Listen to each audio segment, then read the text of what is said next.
રાજકોટ જિલ્લાના ઉપલેટામાં સતત ત્રીજા દિવસે મેઘરાજાનું આગમન થયું છે। મોડી રાત્રિથી સવાર સુધી સતત વરસાદ વરસ્યો છે, જે હાલમાં પણ ચાલુ છે। વરસાદ વરસતા શહેરના રસ્તાઓ પાણી થયા હતા। ઉપલેટાના કાથરોટા, હાડફોડી, સમઢિયાળા, ચીખલિયા, તલંગાણા, કોલકી, કુંઢેજ, મજેઠી, લાટ, ભીમોરા, ખાખી જાળિયા, સેવંતરા, ગઢાળા, મોચીરા, વાડલા, ગણોદ, નીલાખા સહિતના ગ્રામ્ય પંથકમાં સાર્વત્રિક વરસાદ નોંધાયો હતો।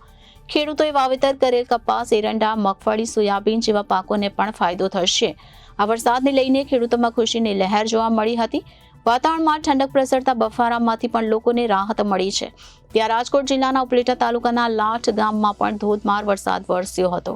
ધોધમાર વરસાદને લઈને લાઠ ગામ પાણી થઈ ગયું હતું અને ઉપલેટાથી લાઠ ગામ તરફ જતા કોઝવે પર પાણી ફરી વળ્યા હતા અને ખેતરો પણ પાણીમાં ગરકાવ થયા હતા।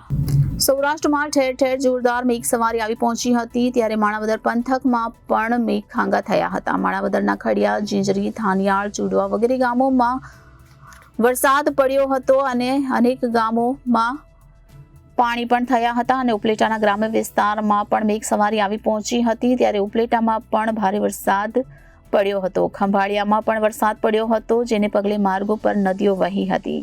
ગ્રામ્ય વિસ્તારમાં પણ મધરાતથી સવાર સુધીમાં વરસાદ પડ્યો હતો। ઉપરાંત સૌરાષ્ટ્રના વિવિધ ગામો અને શહેરોમાં 2.5 થી 3 ઇંચ વરસાદ ખાબક્યો હતો।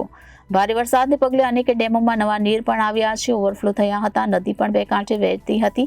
ઉપલેટા તાલુકાના ગ્રામ્ય વિસ્તારમાં પણ ધોધમાર વરસાદ પડ્યો હતો, જેમાં તાલુકાના લાઠ, ભીમોરા, તલંગણા, સમઢિયાળા ગામોમાં વરસાદ પડ્યો છે। લાઠથી ઉપલેટા આવવા માટે રસ્તો બંધ થતાં પણ તેમાં વરસાદ પડ્યો હતો અને આ વિસ્તારની મુલાકાત પણ લોકોએ લીધી હતી। તાલુકાના ખીરસરા, ઘેટિયા, ભાયાવદર, મોટી પાનેલી, કોલકી સહિતના વિસ્તારોમાં પણ વરસાદ વરસ્યો હતો। આમ રાજકોટ જિલ્લાના ઉપલેટામાં પણ સતત ત્રીજા દિવસે મેઘરાજાનું આગમન થયું હતું અને મોડી રાત્રિથી સવાર સુધી સતત વરસાદ વરસ્યો હતો, જે હાલમાં પણ ચાલુ છે। વરસાદ વરસતા શહેરના રસ્તાઓ પાણી થઈ ગયા હતા।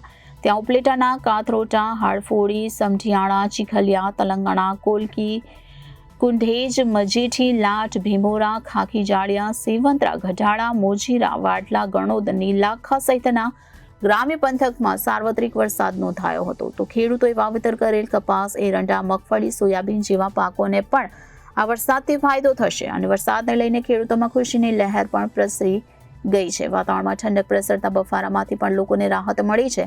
આમ રાજકોટ જિલ્લાના ઉપલેટા તાલુકાના લાઠ ગામમાં પણ ધોધમાર વરસાદ વરસ્યો હતો। લાઠ ગામમાં આરે મેઘખાંગા થયા હતા। લાઠ ગામમાં 5 કલાકમાં 7 ઇંચ જેટલો વરસાદ ખાબક્યો હતો અને ધોધમાર વરસાદને લઈને લાઠ ગામ પણ પાણી થઈ ગયું હતું। તો ઉપલેટાથી લાઠ ગામ તરફ જતા કોઝવે પર પાણી ફરી વળ્યા હતા।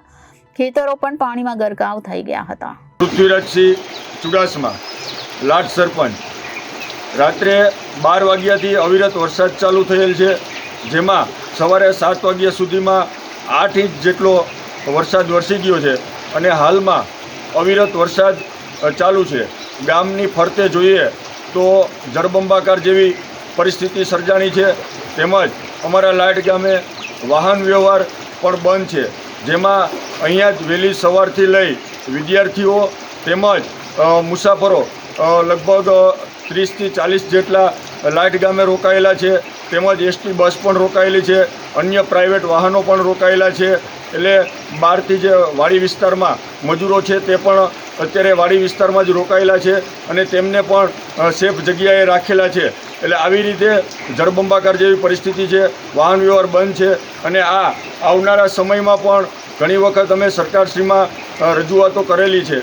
એટલે જો આવી રીતે કોઈ વાહન વ્યવસ્થા ચાલુ થાય જલ્દીમાં જલ્દી, બસ એ જ અમારી માગણી છે। એ જ વસ્તુ તેમજ વાવણી લાયક વરસાદ પણ થયો છે, તો ખેડૂમાં ખુશીનો માહોલ પણ જોવા મળે છે અને 8 થી 10 ઇંચ જેવો વરસાદ પડી ગયેલ છે। બસ એ જ વસ્તુ। Bureau report, Janadesh news, Rajkot.